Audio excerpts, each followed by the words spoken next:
kama mwanaume Mluya nawaambia, hata kazi ile tunafanya kwa kitanda tunaangalia vitu ambavyo vinalika bwana. Hakuna jinsi wewe nani Aisha Juma, labda ujinajisi wewe mwenyewe. Fellow Kenyans, very good evening and welcome back once again to Bonita Media. Call me Boniface Owino, and just a reminder that if you're meeting for the first time, you can as well go down there, click the subscribe button. You can also like, share, drop me a comment in the comment section, and also tell me where you're watching this video from. If you're within the country, tell me which part of the country are you watching this video from. Just tell me you are in county 01, 01002, 001, 002, 010, 011, any county. Just mention or just type in the number of your county, or maybe the name, and we'll be very glad to know. And if you're outside the country, as I say, you can also drop me the flag of your country, or just tell me you are in Germany, anywhere you are. I really appreciate it, and I want to thank you very much for what you're doing. You're subscribing, you know, you're supporting this channel every now and then. Those who are in Germany, those who are in Eritrea, thank you very much. May God bless you. Asante sana. As somebody said, that feedback is normally the key thing in any form of communication. I cannot fail to appreciate you guys for what you're doing. You're doing a wonderful job in this platform, supporting every now and then. The growth is very much positive. Thank you very much. May God bless you. Now, in this video, there is someone that have asked me. I don't know, I can't remember the exact name. I don't know whether it's Susan or Jane, between Susan and Jane. One of you has asked me a question that where is Juma is. Of course, Aisha Juma thought that maybe she will get a better position in this government. I don't know whether she got a position, because the way she was speaking, that huku atutoki kwa ile mtoto sitoke sibanduki. William Ruto hataki mtu amkampeni Aisha Juma. Anajua, na ikiwa itampendeza aseme Aisha Juma awe katika baraza la mawaziri na aendelee. Sisi watu wa Kilifi tutasema ni amina. Na akisema Aisha Juma apumzike, tutasema ni amina. Maana Biblia inasema tushukuru na tufurahi katika kila jambo. I've remembered something which was said by the Secretary General of ODM, that is Edwin Sifuna. Edwin Sifuna told Sabina Chege back in those days that she has nobody that she has a body that no man can admire. Nilimsikia anasema hapa ati watu tunampangia hila eti sijui tumshike tumnajisi. Hata kama wewe ni wakunajisi, si unaangalia mtu unanajisi. Mimi kama mwanaume Mluya nawaambia, hata kazi ile tunafanya kwa kitanda tunaangalia vitu ambavyo vinalika bwana. Hakuna jinsi wewe nani Aisha Juma, labda ujinajisi wewe mwenyewe. Ukijiangalia kwenye kioo, sisi tunakula vitu vimekolea bana. Watoto wako hapa kina Anifa simama watu waone bana. Ni lazima kitu kiliwe, tafuta kitu ambacho kikipika kinaivika. Hiyo yake utachemsha siku ngapi ndio ikuwe tayari kula bana. Sisi hatuna haja na wewe. Kiuno chako ulimchobeba ndani ya kiuno hicho hatuna shughuli nacho. Tulimalizana na wewe, hakuna mtu ana shughuli na wewe.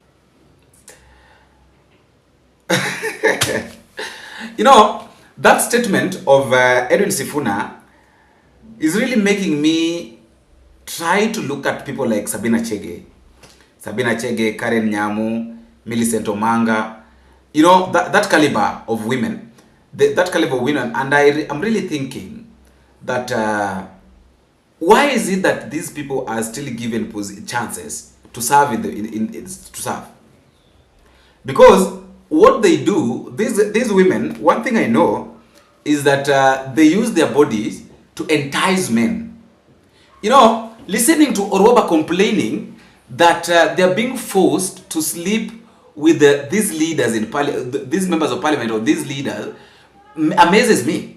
Watu wananiambia wewe hata kuna kazi ulifanya, kazi yako ilikuwa kulala na watu nini amujui. Mimi nilienda nikijua tuko na manifesto na nilienda nikiambiwa kuwa wewe we are nominating you to represent women for the affirmative action seats. Yes. Kila kitu ambacho nimefanya katika hiyo bunge is to represent the women of Kenya.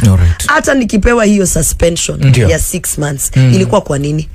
Mimi nimekataa maneno ya kwenda kutongozwa kwa lazima pale bunge. Mheshimiwa, because they're the people who uses their bodies to seduce men, to sleep with them, to secure the positions. And then here you are telling us that you refuse to sleep with them, that is why they sent you out. Does it really make sense? You refuse to sleep with these people. That is why you are sent out of the party. That is why your position, you are impeached from your position. And then we know very well that these ladies that are serving, why didn't you raise an alarm before? Those are the questions that we need to ask. After being impeached or after being sent away, that is when you are raising an alarm. Why didn't you raise an alarm before when you are enjoying? You are doing this to secure position. That is it. You are doing this to secure your position. Right now you are crying, you want us Kenyans to sympathize with you, yet the time that you are enjoying while in parliament, you didn't tell us. You know, that is why sometimes I'm normally very furious with these people that were in the government, and then after being sent out of government, they come back to us Kenyans, crying to us, trying to explain to us what has been happening in the parliament, you know, all those things. We don't need those things. We don't need those games. Why are you telling us all those games that you're telling us? We don't need them. Actually, we don't. If there is something that we don't need, are those games. We don't need those games. What we need is you just work. If you feel like there is something that you need to tell us, you tell us. But tell us when you are in, so that we know when something like this happens, we know that you raise an alarm while in that office. Know that after getting out of office, that is when you are raising an alarm, crying out loud here like a mad dog, telling us that I refuse to sleep with them. That is why they say, okay, did you tell us that they were trying to sleep with you while you're in the government? These are the kind of behaviors that, I don't know why we still have this issue of the third gender role. Because the people, the women that we give offices, the women that are elected, the women that are nominated are just shame. Like, when you see what these women are doing, sometimes ask yourself that, are these really the people that we elected?